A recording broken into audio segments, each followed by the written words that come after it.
Hi ನಮಸ್ಕಾರ friends, R B kitchen Kannada ಚಾನಲ್ಗೆ ನಿಮ್ಮೆಲ್ಲರಿಗೂ ಸ್ವಾಗತ. ಇವತ್ತು ನಾನು ಮ್ಯಾಂಗ್ಳೂರ್ ಸೌತೆಕಾಯಿಂದ ಒಂದು ಸಾರು ಮಾಡ್ತಾಯಿದ್ದೀನಿ. ಇಲ್ಲಿ ನಾನು ಒಂದು ಸೌತೆಕಾಯನ್ನು ತೊಗೊಂಡಿದ್ದೀನಿ. ಈಗ ನಾನು ಇದನ್ನು ಕಟ್ ಮಾಡ್ಕೊತಾ ಇದ್ದೀನಿ. ಈ ಮ್ಯಾಂಗ್ಳೂರ್ ಸೌತೆಕಾಯಿ ಅಂತೂ ತುಂಬಾ ರುಚಿ, ತಂಪು ಕೂಡ ಇದು. ಹಾಗೆಯೇ ಈ ಮ್ಯಾಂಗ್ಳೂರ್ ಸೌತೆಕಾಯಿಂದ ಯಾವ ರೆಸಿಪಿ ಕೂಡ ನೀವು ಮಾಡಿದರೂ ತುಂಬಾ ರುಚಿಯಾಗಿರುತ್ತೆ. ಈಗ ಸೌತೆಕಾಯನ್ನು ನಾನು ಕಟ್ ಮಾಡ್ಕೊತಾ ಇದ್ದೀನಿ, ಹೋಳೊಳಗೆ ಕಟ್ ಮಾಡ್ಕೊತಾ ಇದ್ದೀನಿ. ಕಟ್ ಮಾಡಿಬಿಟ್ಟು ಈಗ ಅದರ ಒಳಗಡೆ ಇರುವ ಬೀಜವನ್ನೇ ಈ ಥರ ತೆಗಿಬೇಕು.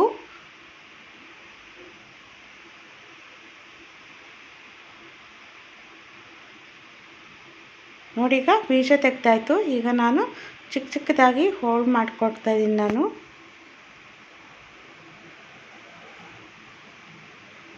ನೋಡಿ, ಈಗ ಕಟ್ ಮಾಡಿ ಇಟ್ಕೊಂಡಿದ್ದೀನಿ ನಾನು ಇಲ್ಲೆಲ್ಲವನ್ನು. ಇಲ್ಲಿ ನಾನು ಒಂದು ಪ್ಯಾನನ್ನು ಬಿಸಿಗೆ ಇಟ್ಕೊಂಡಿದ್ದೀನಿ.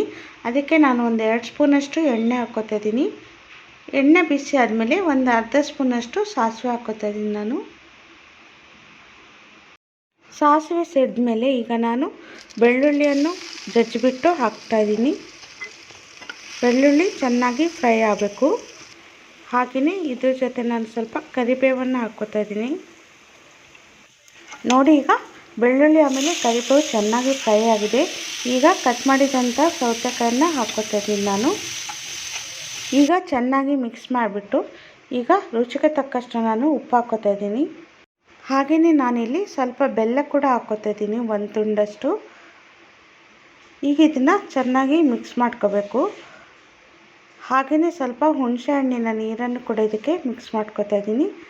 ಒಂದು 2 ಸ್ಪೂನಷ್ಟು ಹಾಕ್ಕೊಂಡ್ರೆ ಸಾಕು ಹುಣಸೆ ರಸ. ಈಗ ಇದನ್ನು ಚೆನ್ನಾಗಿ ಮಗ್ಚ್ಕೋಬೇಕು. ಈಗ ನಾನು ಇದಕ್ಕೆ ಒಂದು 2 ಗ್ಲಾಸಷ್ಟು ನೀರನ್ನು ಹಾಕ್ಕೋತಾ ಇದ್ದೀನಿ. ಈಗ ಮುಚ್ಚಿ ಒಂದು 5-6 ನಿಮಿಷ ಇದು ಚೆನ್ನಾಗಿ ಬೇಯಬೇಕು. ಹಾಗೆಯೇ ನಾನಿಲ್ಲಿ ರಸ ಪೌಡ್ರನ್ನು ಮಾಡಿ ಇಟ್ಕೊಂಡಿದ್ದೀನಿ ಮೊದಲೇ. ಇದರ ರೆಸಿಪಿಯನ್ನು ನಾನು ಮಾವಿನಕಾಯಿ ಗಸೆಯಲ್ಲಿ ರಸ ಪೌಡ್ರ್ ಹೇಗೆ ಮಾಡೋದಂತ ತೋರಿಸ್ಕೊಟ್ಟಿದ್ದೀನಿ. ಈ ರಸದ ಪೌಡ್ರನ್ನು ಬಳಸಿ ನೀವು ಬೇರೆ ಬೇರೆ ತರಕಾರಿಗಳನ್ನು ಹಾಕಿ ಸಾರನ್ನು ಮಾಡ್ಕೋಬೋದು. ನೋಡಿ, ಈಗ 5-6 ನಿಮಿಷ ಆದಮೇಲೆ ಸೌತೆಕಾಯಿ ಚೆನ್ನಾಗಿ ಬೆಂದಿದೆ. ಈಗ ನಾನು ಇದಕ್ಕೆ ರಸದ ಪೌಡ್ರನ್ನು ಹಾಕ್ಕೋತಾ ಇದ್ದೀನಿ. ಇದಕ್ಕೆ ನಾನು ಒಂದು 3 ಸ್ಪೂನಷ್ಟು ರಸದ ಪೌಡ್ರನ್ನು ಹಾಕ್ಕೋತಾ ಇದ್ದೀನಿ.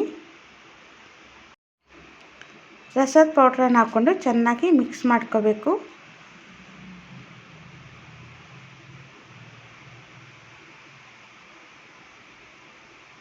ನಿಮಗೆ ಜಾಸ್ತಿ ರಸ ಇಷ್ಟ ಇಲ್ಲ ಅಂದರೆ ನೀವು ಇನ್ನೂ ಸ್ವಲ್ಪ ಕುದಿಸ್ಕೊಂಡು ಗಸಿ ಥರ ಕೂಡ ಇದನ್ನು ಮಾಡ್ಕೋಬೋದು. ತುಂಬಾ ರುಚಿಯಾಗಿರುತ್ತೆ. ಇದು ಅನ್ನಕ್ಕಂತೂ ಸೂಪರಾಗಿರುತ್ತೆ ಇದು. ನೋಡಿ, ಈಗ ಸೌತೆಕಾಯಿ ರಸ ರೆಡಿಯಾಗಿದೆ. ಈಗ ನಾನು ಇದನ್ನು ಸರ್ವಿಂಗ್ ಬೌಲಿಗೆ ಹಾಕ್ಕೋತಾ ಇದ್ದೀನಿ.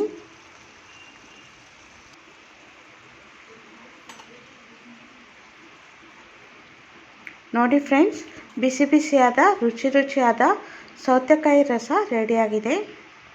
ನೀವು ಕೂಡ ಮನೆಯಲ್ಲಿ ಟ್ರೈ ಮಾಡಿ. ಹಾಗೆಯೇ ಈ ವಿಡಿಯೋ ನಿಮಗೆ ಇಷ್ಟ ಆದಲ್ಲಿ ಲೈಕ್ ಮಾಡಿ, ಶೇರ್ ಮಾಡಿ, ಕಮೆಂಟ್ಸ್ ಮಾಡಿ, ಹಾಗೆಯೇ ಸಬ್ಸ್ಕ್ರೈಬ್ ಮಾಡಿ. ಹಾಗೆಯೇ ಇನ್ನೊಂದು ಹೊಸ ವಿಡಿಯೋದೊಂದಿಗೆ ಸಿಗ್ತೀನಿ. ಟೇಕ್ ಕೇರ್, ಬಾಯ್ ಬಾಯ್.